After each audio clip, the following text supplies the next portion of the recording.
আজকে আমাকে অনেক খুশি খুশি লাগছে, তাই না? চলুন আজকে আমার এত খুশির কারণটা সবার সাথে শেয়ার করা যাক। দীর্ঘ 8 বছর ধরে আমি আমার জীবনে যে জিনিসটা খুব করে চেয়েছি আর খুব শীঘ্রই আমি সেই জিনিসটা পেতেও চলেছি। আজ সকালেই আমি খুব খুশির একটা খবর পেয়েছি, আর এটাই হলো আমার সেই খুশির। দীর্ঘ 8 বছর পরে আমি প্রথমবারের মতো মা হতে চলেছি। এই সময়টাতে আমার দেহের মধ্যে ছোট্ট একটা প্রাণ বড় হচ্ছে। আল্লাহর কাছে লাখো কোটি শুকরিয়া, কারণ আমি আমার জীবনে মাতৃত্বের স্বাদ পেতে চলেছি। প্রত্যেকটা মেয়েরই জীবনে মা হওয়া অনেক বড় একটা স্বপ্ন। আর আমার থেকেও বেশি খুশি ছিল আপনাদের, কারণ সেও যে তার জীবনে প্রথমবারের মতো বাবা হতে চলেছে। আমার পুরো প্রেগন্যান্সি জার্নিটাতে আপনাদের ভাইয়া আমাকে খুব সাপোর্ট করেছে। আমার কখন কি খেতে হবে, কখন কোন টাইমটাতে ডক্টরের চেকআপে যেতে হবে, সব দিকটাই খেয়াল রাখতো সে। আর একজন মেয়ের প্রেগন্যান্সি জার্নিটাতে হাজবেন্ডের সাপোর্টের খুব প্রয়োজন। আর আজকেই হলো সেই যে দিনেই আমি আমার কলিজার টুকরা সন্তানকে পেট থেকে বুকে পেতে চলেছি। দীর্ঘ 9 মাসের প্রেগন্যান্সি জার্নিটাতে ভালো খারাপ সব মিলিয়ে পার করেছি দিনগুলো।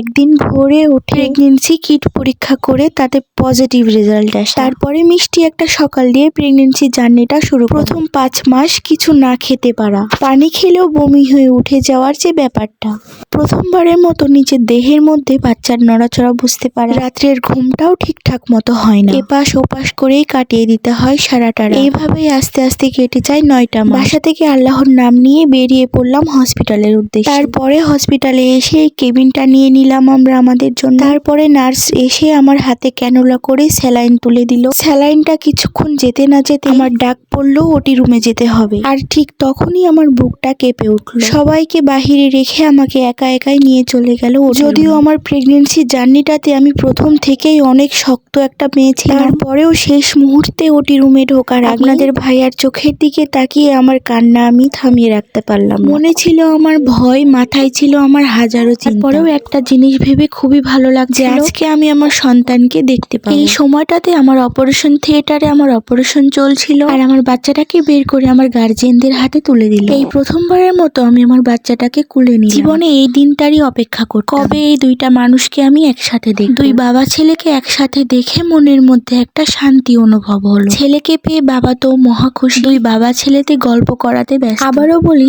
আলহামদুলিল্লাহ, আলহামদুলিল্লাহ, আলহামদুলিল্লাহ। মহান আল্লাহ তাআলার কাছে আমি যা যা চেয়েছি আল্লাহ তাআলা আমাকে তাই তাই দিয়েছেন। হসপিটালে 3 দিন থাকার পর 4 দিনের বেলায় আমাদেরকে ছুটি দিয়ে দেয়। আর আলহামদুলিল্লাহ আমরা মা ছেলেতে দুজনেই সুস্থ আছি। আমি খুবই শক্ত একটা মেয়ে, খুব অল্পতে ভেঙে পড়ার মতো মেয়ে আমি নই। একই বছরে পরপর 2টা অপারেশন হলো আমার। গত ডিসেম্বরের 3 তারিখে আমার ইমার্জেন্সি অ্যাপেন্ডিসাইড অপারেশন করা লাগে আমার। আর এই বছর 2025 সালে অক্টোবর মাসের 27 তারিখ রোজ সোমবার সিজারিয়ান ডেলিভারির মাধ্যমে প্রথমবারের মতো পুত্র সন্তানের মা হলাম আমি। আপনারা সবাই আমাদের জন্য দোয়া করবেন। আসসালামু আলাইকুম, আল্লাহ হাফেজ সবাইকে।